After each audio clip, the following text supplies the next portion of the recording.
Today, we are testing the WAVESRX Salt Neutralizing Boat Soap.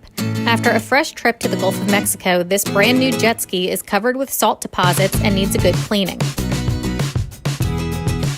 To get started, we pour a small amount of WAVESRX boat soap into our mixing applicator.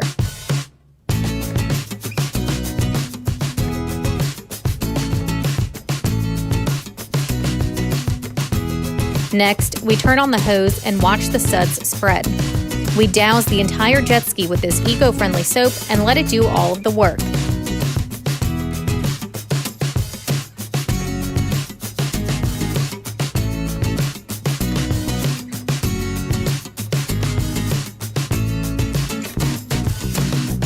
Next comes a quick and easy clean rinse, followed by an easy towel dry.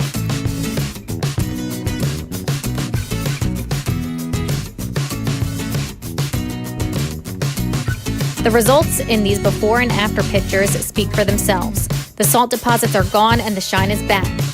Make sure to visit WAVESRX.com for your salt neutralizing boat soap and be sure to check out their many other items.